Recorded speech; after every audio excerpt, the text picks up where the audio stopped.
پاکستان تحریک انصاف کے سینئر رہنما ہیں رکن قومی اسمبلی علی محمد خان صاحب موجود ہیں۔ سر یہ بتائیں کہ ڈیٹ پڑ گئی 19 کی ڈیٹ ہوگی، نوٹسز جاری ہوئے، کیا کہیں گے؟ اللہم صلی علی محمد و علی محمد۔ سپاہی کا کام ہے لڑنا، ہمارا کام ہے مورچے پہ آ کے اپنی ڈیوٹی کرنا۔ یہیں پہ خان صاحب کے ساتھ آیا کرتے تھے، آج بھی سپریم کورٹ کے اندر کورٹ روم نمبر 1 میں بیٹھ کے مجھے وہی نظارہ یاد آتا تھا کہ خان صاحب آگے بیٹھے ہوتے تھے، ہم پیچھے بیٹھے ہوتے تھے، پاناما کا کیس چل رہا ہوتا تھا، بے شمار کیسز میں ہم آیا کرتے تھے۔ آج خان صاحب کے لیے آنا پڑ رہا ہے۔ اب ضمانت پہ ڈیٹ دی ہے، امید تو ہم ہیں، نا امید نہیں ہے، لیکن جس طرح کے فیصلے نچلی عدالتوں سے آ رہے ہیں، یقین کریں انصاف کا جنازہ نکال کے رکھتی ہے۔ خاص کر جو کل کے فیصلے آئے ہیں، جو خواتین کو سزائیں دی ہیں، جو معمر خواتین کو سزائیں دی ہیں، جو کم عمر خواتین کو، جو بزرگ لیڈرز کو، جو پولیٹیکل ورکرز کو، ڈاکٹر یاسمین راشد کو نہیں بخشا، صنم جاوید کو نہیں بخشا، علی حمزہ صاحبہ کو، کسی کو نہیں بخشا ہے کل۔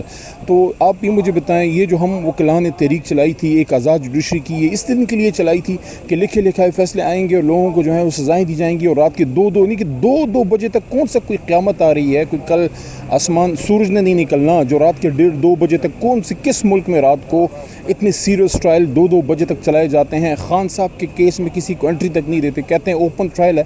آپ مجھے بتائیں کیا امر مانے ہیں کہ ان کے فیملی ممبرز، آپ جیسے میڈیا جرنلسٹ اور میرے جیسے جو ان کے سیاسی ورکر ہیں، جو وکیل ہیں، ہم لوگوں کو کیوں نہیں ایکسس دی جاتی اڈیالہ میں؟ آپ کہتے ہیں اوپن ٹرائل ہے، میں سپریم کورٹ میں کھڑا ہوں، چیف جسٹس صاحب محترم مجھے سن رہے ہوں گے شاید، کیا اڈیالہ کا کیس جو خان صاحب کا ٹرائل چل رہا ہے کیا واقعی اوپن ٹرائل ہے؟ آپ خود میڈیا پرسن ہیں، اب کتنی بار آپ کو چھوڑا گیا ہے؟ 8 ماہ بعد چھوڑتے ہیں۔ تو یہ دیکھیں، یہ ظلم عظیم نہیں ہے؟ پھر اس پہ فیصلے ہوں گے، دنیا میں پھر شور مچے گا، پھر کہیں گے بات کرتے ہیں، پھر کہیں گے احتجاج کرتے ہیں۔ سر 14 اگست کو پروٹیسٹ کا بھی اعلان کر رکھا ہے۔ پروٹیسٹ نہیں ہے، ہم یوم آزادی منائیں گے، لیکن اس حقیقی آزادی کی سوچ کے ساتھ کہ ہم نے اس ملک کو جناح کا پاکستان بنانا ہے، ہمارے فیصلے باہر سے ہوں، ہماری عدالتیں اس طرح مقید ہوں، ہمارے لوگ جو ہیں جیلوں میں پڑے ہوئے ہوں، ہم اقتصادی طور پہ مجبور ہوں، نہ رول آف لا ہو، نہ لا اینڈ آرڈر ہو، کس چیز کی ہم آزادی منائیں؟ آزادی ہم تب، میں سمجھتا ہوں، منانے کا حق رکھیں کہ اب اس کو جناح کا پاکستان بنائیں، لیکن 14 اگست چونکہ دن ایسا ہے، اس دن پروٹیسٹ کی کال نہیں ہے، یہ ایک آزادی منانے کا دن ہے، اس سوچ کے ساتھ کہ انشاءاللہ ہم اس کو قائد اعظم کا پاکستان بنائیں گے۔ سب پاکستان کا جھنڈا اور تحریک انصاف کا جھنڈا ہاتھ میں لے کے اپنی پریزنس شو کریں اور دل و جان سے آزادی منائیں۔ لاسٹ میں بتائیں کہ مساجد گرائی جا رہی ہیں اور اس وجہ سے ظلم ہے اسلام کے نام پہ بنے ہوئے ملک میں اللہ کے گھروں کو گرانا جو ہے یہ ظلم عظیم ہے، اللہ کے قہر کو آواز دے رہے ہیں۔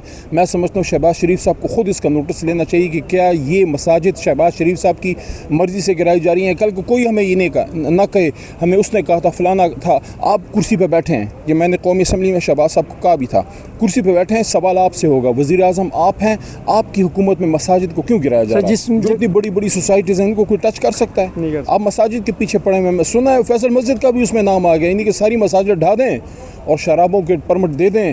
کون سا پاکستان بنانے جا رہے ہو بھائی؟ سر جو فیض آباد کے قریب مساجد گئے تھے اسی جگہ پر دوبارہ تعمیر کا بھی کہا کہ اب تک جب تعمیر کرنا چاہیے، لیکن سب سے پہلے حکومت کو اس چیز کی وضاحت دینی چاہیے اور معافی مانگنی چاہیے۔ آج قومی اسمبلی میں مجھے موقع ملتا ہے، میں اس پہ بھی میں نے بات کرنی ہے، اور ایک دوسرا جو مائنورٹیز کا ایک لا لے کے آئے ہیں جس میں قادیانیوں کو ایک طرح سے آپ ایک جو ان کا جو سٹیٹس ہے ایک اقلیت کا، آپ ان کو رائٹ تب دیں جب وہ آئین کو مانیں۔ کیا وہ آئین کو مانتے ہیں؟ آپ نے جو ان کو ایک سٹیٹس دیا ہے، آپ کیا سمجھتے ہیں کہ اس طریقے سے جو ایک باریک واردات کر کے ختم نبوت کے قانون پہ کوئی اٹیک کر سکے گا؟